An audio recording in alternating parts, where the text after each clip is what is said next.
We are about to have a cooking battle with Ashley and Van Van. Before we begin, I just want to say just how happy I am playing this game. It's not the greatest, but I am having so much fun right now. Just as things reach a boiling point, Sprinkles steps in. Surely he'll put a stop to this madness.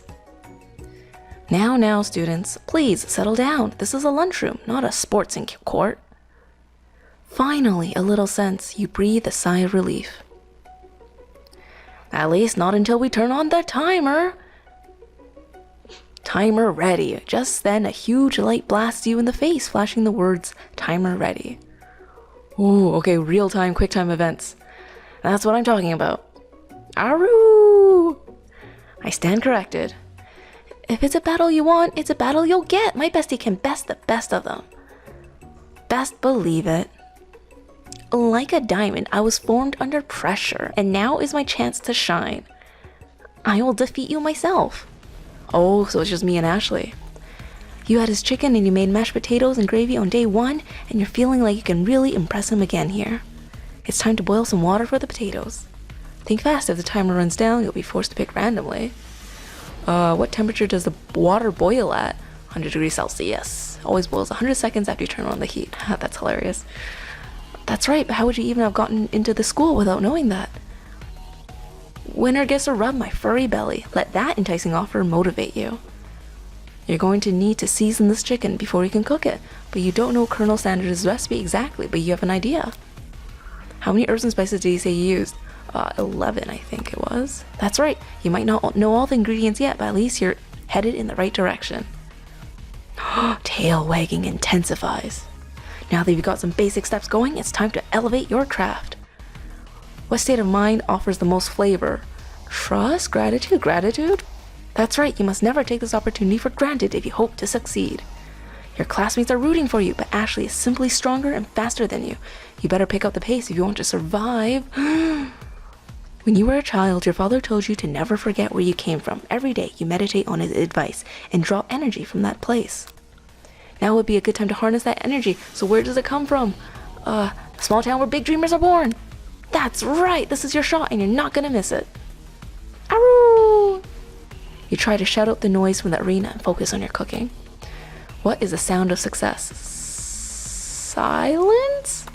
That's right, when they taste your cooking, they'll be so taken with it that they'll be unable to speak. You notice Colonel Sanders out of the corner of your eye. I believe in you, Mel. Oh, no one says that to me. He's actually cheering you on. Which would be awesome, except knowing he's watching you makes you totally forget what you were doing. Now all I can think about is Colonel Sanders on the horse, riding to school so gracefully, and I just realized that his saddle is chicken patterned. How many spoonfuls of gravy would it take to fill a tradition? What were you thinking? Get your mind back into the competition. Grrr. You're stranded on a desert island with only one dessert cookbook. Which do you take? What a hunk! Oh no, we're getting distracted! No! I know, right? You know what? Shouldn't you be focused on the challenge? You're falling behind. Colonel Sanders walking on the beach together in a gondola? What does that have to do with crafting spectacular fried chicken and delicate baked biscuits? Woof woof! You're really struggling to keep up. At the next station over, Ashley has already begun plating elements of her dish. It's colorful and complex. To make up time, you toss your biscuit dough into a stand mixer. As you do, the crowd gasps. Yikes! Zzz. I know you love nothing more than seeing a fellow appliance utilized in a kitchen battle, but sometimes it means sacrificing the personal touch. You might not have any hands, but Mel does, and a good chef needs to be touching the dough to know when it's properly mixed. We're not doing things properly. There's an easy way and a hard way. You don't get far by going the easy way. Oh no, what are we doing? When you hear everyone talking, you realize how serious your error was. You immediately shove your hand into the mixer to rescue your dough before it's overmixed. Mel, no! But you're not fast enough and your hand gets stuck. It's immediately crushed by the quickly spinning beaters. There's no way you'll be able to use that hand for the rest of the match. Colonel Sanders shakes his head in shame. What you often find is that the easy way can turn out much, much more difficult. Everyone stop what you're doing right now. The battle is over. It can't be. I was so close to finishing my dish. Sweetheart, look at your hand. You simply can't go on. Aw, that's too bad. And here I am with a completed dish ready to serve. Surely that makes me the winner by default. No, that wouldn't be fair to compare the two on the account of Mel's injury. You see Sprinkles begin to lick his doggy chops as he locks onto the dish. But I suppose you should at least tell us what you've prepared. Well, because I'm the sweetest, I skipped straight to dessert. Under this white chocolate dome, you'll find a wide array of delights, taking you on a journey of flavor that tastes good and tells a story of excellence. It looks like a boob. It really does. I was going to ask Mel to do the honor, but since you're injured, I'm afraid that pouring this creamer on delicate hot chocolate sauce might be too difficult. Colonel Sanders, if you wouldn't mind lending me your strong, steady hand. Colonel Sanders pours the hot chocolate sauce on top of the dome, causing it to melt away, revealing the ingredients within. Wow. Inside, you'll find a delicate fried cheese croquette atop a slice of honeycomb, ice cream 2 ways, tender nougat, and pearls of blueberry gelée. Colonel Sanders seems intrigued, but perhaps not impressed, as he dips his finger in the chocolate sauce. Simplicity isn't your strong suit, is it, Ashley? Oh, you! As he places a sauce-covered finger onto his lips, Ashley leans over and whispers something into his ear. A dab of sauce sticks to his mustache. I would like to stop, please. What do? We can internalize the rage you feel, or put yourself between Colonel Sanders and Ashley. I mean, no, let's reason this out, okay? Colonel Sanders isn't that impressed with her anyways. There's no need for me to be insecure and just immediately shove her aside. He knows how to handle himself. He's a hunk. He knows how to beat off unworthy fans. Okay, we're just gonna stay quiet and stay out of this. But if they kiss, I'm reloading and we're restarting this game all over again. Your rage burns so intensely within your eyes that they burst into flames.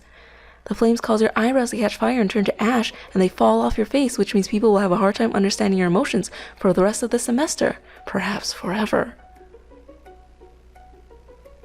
Embarrassed and ashamed by your poor performance, not to mention your crispy fried brow, you run for the quad to be alone. The beautiful weather feels like an insult. Inside of you, a storm rages. It's Colonel Sanders. He's probably here to tell you that he and Ashley are in love and have decided to get married. And he won't even ask you to cater his wedding because you're a terrible chef and an awful person. You try to hide from him, but he approaches you directly. I know you're hurting now. Not just from the devastating loss, but from that run-in with the mixer and that small fire. We should get that checked out. I'm fine. Can't you just leave me alone? I'm a loser. I'm not fit to fill your fryer. I'll never be a master chef. I don't know what that fryer part meant. Failure is a part of life, not just for you, but for all of us. Do you think I've never failed at anything before? Of course not, Colonel. You're so perfect. That's exactly what I think. Well, then think again. I wasn't always the man you see before you, enrolled in culinary school, incredibly handsome, successful, motivated. Well, handsome, sure, I was born that way. I walked other paths and arrived at dead ends. I was passionate about life, but I failed as an obstetrician, really? I was passionate about justice, but I failed as a lawyer. I didn't know. People see my delicate ribbon tie and my well-kept beard and assume I've got it all together, which is true now, but it hasn't always been. Sounds like this guy could really use a hug. I resolved then that I was going to amount to something. No amount of hours, labor, or money could deter me from giving the best I had to give. Oh, Colonel. As Colonel Sanders changes focus, you can see something ignite inside of him, a burning passion. One has to remember that every failure can be a stepping stone to something better. My new dream is pure. It's honest. It's something that a humble man in a crisp white suit can be proud of. I will create a new chain of chicken restaurants that will bring joy to the entire world and make up for my past misdeeds. Yay! Just as your moment grows intimate, you're interrupted by a threatening, shadowy presence. Battle-scarred from the night before, you prepare for the worst. It's the Spork monster. Borko? It is I! I know I said I wouldn't be back after the whole fight to the death thing. Maybe you don't really want to see me anymore, but I just wanted to say that I was wrong to attack you, and I apologize. I know what it's like, having to always look over your shoulder. Oh, his many eyes are all sad. Monster problems, am I right? Aw, thanks, Borko. I'm glad there are no hard feelings. Getting jumped by a giant creature in the dark of night can really rile a person up. I also want to apologize for the way I switched right into attack mode. I know that you're strong, and a cooking school can put a person under a lot of stress. I actually used to go to this school. I wasn't always a spork monster, you see. I don't believe it. You were human once? Well, no, I was a golden retriever, but I was still a student. Until one day, some mean kids with a magic spellbook cast a dark enchantment on me, and I was forever transformed. A magic spellbook? Precisely. I procured a copy for myself, but somewhere along the way, I've lost it. If you find such a book, I beg of you, respect it. You're a powerful chef and shouldn't rely on such dark and evil magic. No, you should be protecting the innocent from those who could cheat them through sorcery and guile. If you need me, don't fear. I will be there. It sounds like there are some bad cooks in the kitchen of life. Mel, together I am sure we can defeat them. Come back to my hideaway and we can discuss. A personal invite! You can't imagine what Colonel Sanders' home must be like, but it sounds like you're about to find out. Stepping inside Colonel Sanders' home, surrounded by his things, you start to feel a special bond with him.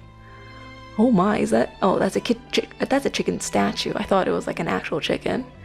It's got a fireplace, a candle. This is Colonel Sanders as a baby, and he already looks old. Kentucky in the background. All right, this is a nice place.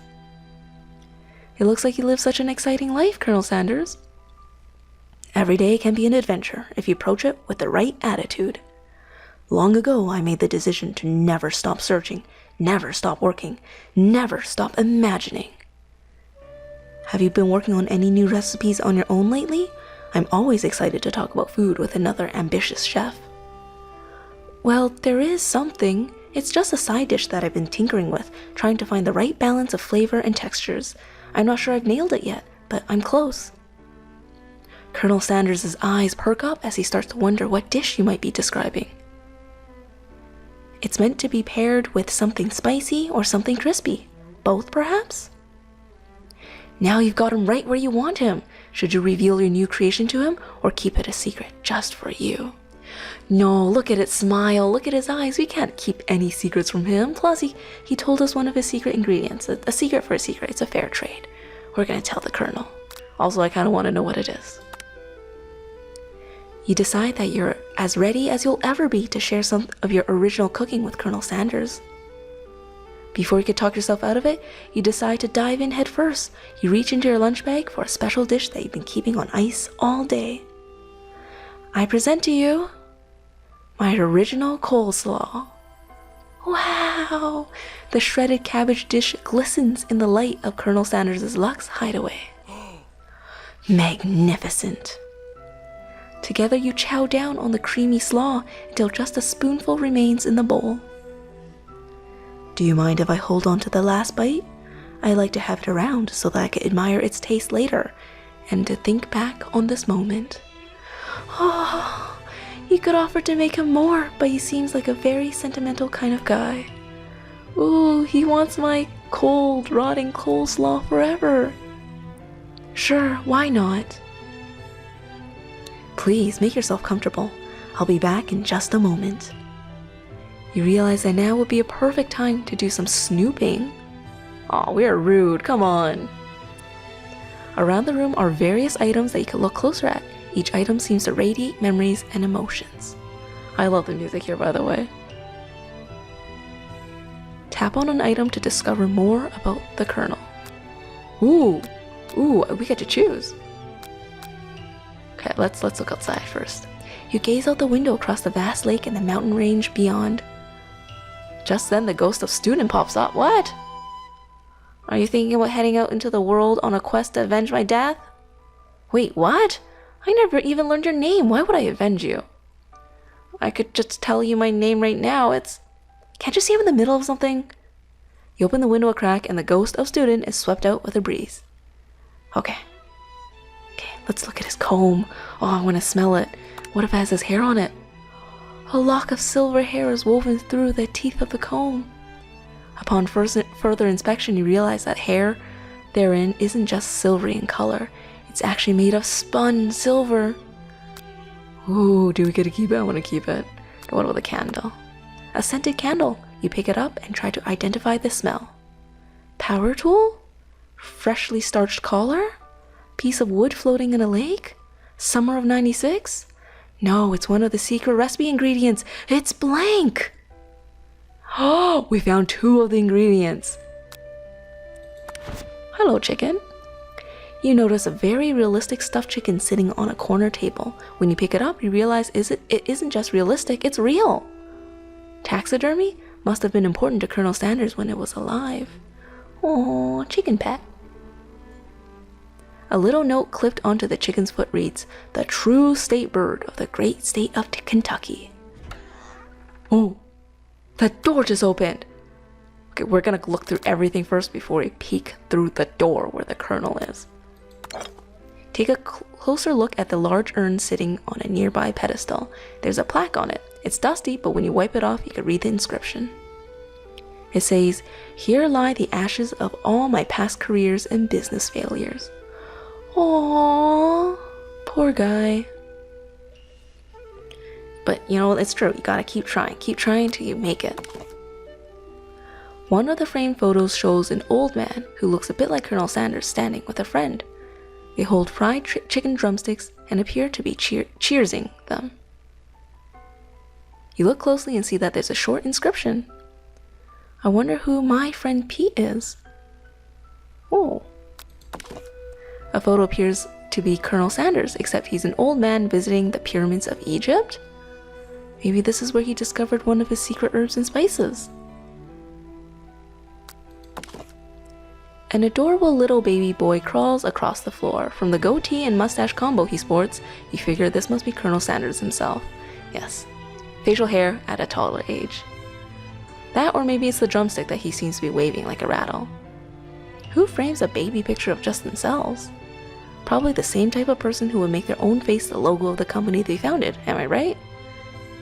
Ooh, okay, we're about almost there. This must be where he keeps the secret recipe. It's a safe! You think for a moment, what number is important to Colonel Sanders? Then it dawns on you. As soon as you turn the dial to 111111, the safe opens. Inside it, you find a single note. Can chicken be prepped? Sashimi style.